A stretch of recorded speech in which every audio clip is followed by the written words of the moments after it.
Happy Homebrew Wednesday. There's a crayfish in the Keezer. No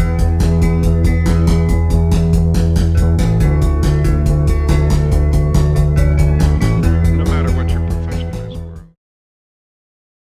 Happy Homebrew Wednesday. Well, it's actually Friday and it's the first week of school holidays, and I've been too busy fishing and diving to put one up on Wednesday.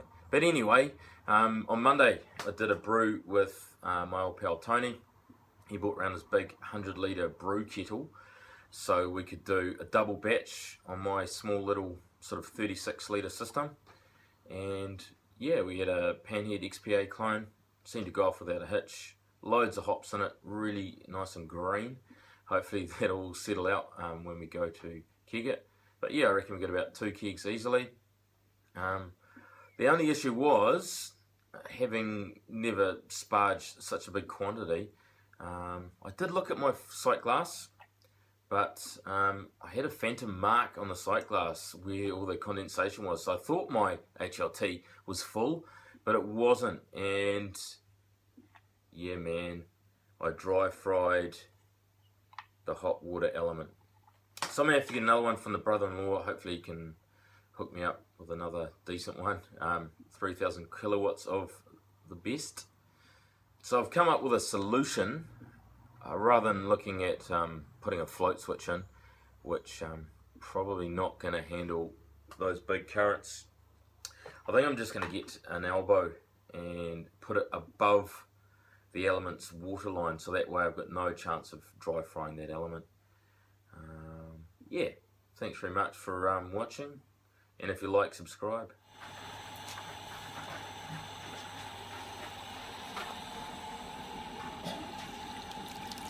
So there's the HLT full to the brim, about 30 litres. And the mash tun, big dump in there, 10 kilos of New Zealand's finest grain. Thanks Gladfields.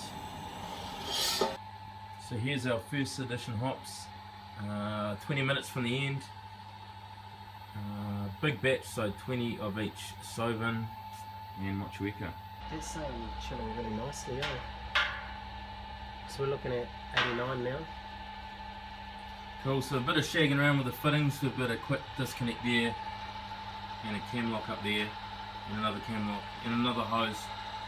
So we're going to try drop it down to about 83, and then chuck in our hops, and possibly start chilling after we get to 80. So try a bit of a different hop stand that we normally do. Counterflow chiller seems to be doing the business. Sure is. Already dropped it down to 88. So very effective, and with the onset of winter, that groundwater is nice and cool. Yeah. It is weird. I don't know what it is. So there's our last addition in a big batch. Got about 120 grams of New Zealand's finest hops, Mochueka and Sauvin. Enjoy. So there's our XPA going into the fermenter. Big batch here. That was, how big's that pot? It was 40 something litres. 40 something litres. So double batch today, and yeah, hopefully it turns out alright. Nice and murky green, so it should be a tasty brew.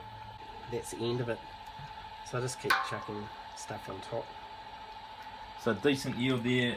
Tony's $3 bargain bin hop screen filter, 2 sieves and some copper wire. Seems to be doing the business. And our yield there is a couple of cornies worth.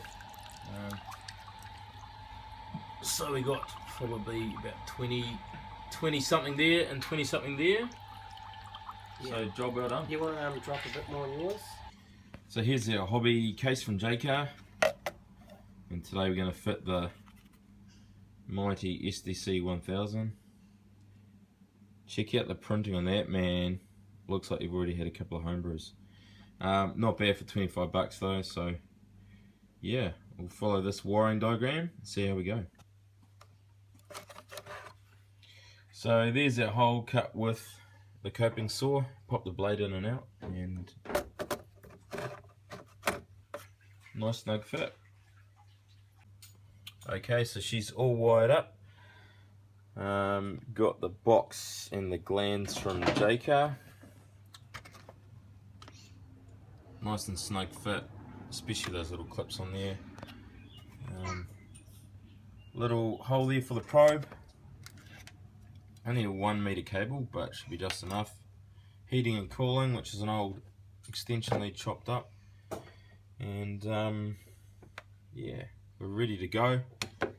I've tested it. Plenty of wiring instructions available on the internet, so go and track one down.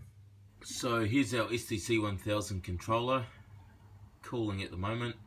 Been keeping that pretty steady between 17.5 and 18.5. Pleased with it so far.